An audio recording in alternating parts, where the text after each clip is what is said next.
मैं मक्खन पर लकीर करने के लिए नहीं आया हूं, मैं पत्थर पर लकीर करने आया हूं। अधिकतर पीएसयू रिकॉर्ड रिटर्न दे रहे हैं। इन पर निवेशकों का भरोसा बहुत अधिक बढ़ रहा है। कल की न्यूज में श्री नरेंद्र मोदी जी ने ऐसे स्टॉक की बात की थी जो स्टॉक्स इन्वेस्टर को तगड़ा रिटर्न दे रहा है। 2024 के बेस्ट पीएसयू स्टॉक्स। जी हाँ, पीएसयू स्टॉक्स में यहाँ मैं 5 स्टॉक्स की बात करने वाली हूँ। फर्स्ट स्टॉक का नाम है एनटीपीसी, जिसका बाय एनालिस्ट रेटिंग देखे तो 94% है। इसका ऑल टाइम चार्ट देखे तो इसकी शुरुआत 67 प्राइस से हुई थी, जो आज की डेट में 315 प्राइस पर चल रहा है। 52 वीक हाई देखे तो 359.95 प्राइस है। इसका मार्केट कैपिटल है 3,06,415 करोड़। इसका रेवेन्यू देखे तो साल बाद साल ये बढ़ रहा है, जो कि फाइनेंशियल ईयर 2023 में बढ़ के 1,77,997 करोड़ हो गया है। ये एनएचटीपीसी कंपनी क्या है वो भी देखते हैं। NHTPC Limited is an Indian based power generating company. ये power generating company है। The company is primarily involved in the generation and sale of bulk power to state power utilities. Its segments include generation and others. इसके segment में power generation include है। Its generation segment is engaged in generation and sale of bulk power to state power utilities. The company's other segment is focused on providing consultancy, project management and supervision, energy trading, oil and gas exploration and coal mining.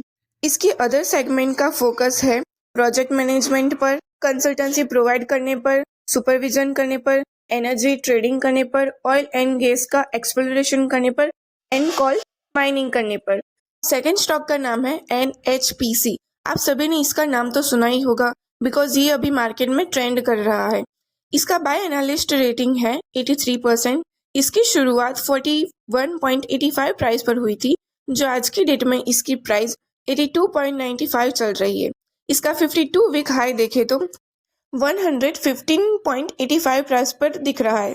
इसका market capital देखे तो 83,344 करोड़ है। इसका revenue financial year 2023 में 11,285 करोड़ था। इस company के बारे में भी थोड़ा बहुत जान लेते हैं।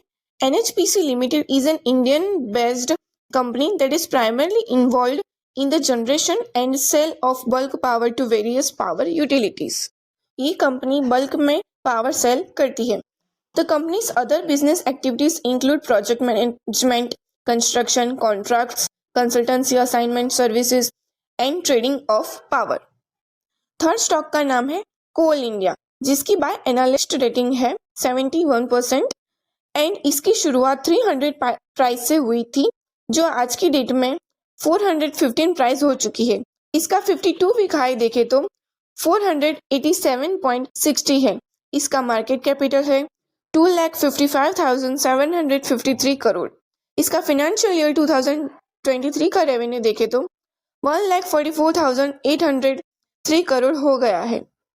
इस कंपनी की बेसिक डिटेल्स देखे तो coal India limited is an India based coal mining company. ये कोल माइनिंग कंपनी है। The company operates through its subsidiaries in 83 mining area spread over 8 states of India. इस कंपनी की 83 mining subsidiaries है, जो India के 8 states में फैली हुई है। फोर्थ स्टॉक का नाम है oil and natural gas corporation, जिसका बाय एनालिस्ट रेटिंग है 71%। इसका शेयर प्राइस चार्ट देखे तो इसकी शुरुआत 40.79 प्राइस पर हुई थी, जो आज की डेट में 258 प्राइस पर पहुंच गया है। इसका 52 वीक हाई देखे तो 284.95 प्राइस है। इसका मार्केट कैपिटल है 3,25,529 करोड़। इसका फाइनेंशियल ईयर 2023 का रेवेन्यू देखे तो 6,40,000 करोड़ हो चुका है।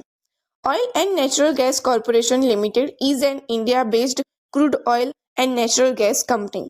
ये crude oil and natural gas company है। The company's business segments include exploration and production and refining and marketing. इस कंपनी के सेगमेंट में एक्सप्लोरेशन होता है, प्रोडक्शन होता है, रिफाइनिंग होती है एंड मार्केटिंग होता है। फिफ्थ स्टॉक का नाम है power grid corporation of India, जिसका बाय एनालिस्ट रेटिंग है 60%। इसकी शुरुआत 109 प्राइस पर हुई थी, जो आज की डेट में 265 प्राइस पर पहुंच गया है। इसका 52 वीक हाई है 298 प्राइस, जिसका मार्केट कैपिटल है 2,46,998 करोड़। इसका फाइनेंशियल ईयर 2023 का रेवेन्यू देखे तो 46,606 करोड़ का है। Power grid corporation of India limited is a power transmission company engaged in planning. ये एक पावर ट्रांसमिशन कंपनी है। Implementation, operation and maintenance of interstate transmission system, telecom and consultancy services, ये सारे सेगमेंट अलग अलग वर्क करते हैं। Disclaimer: This is not investment recommendation. Do your proper research to before investing any of these things.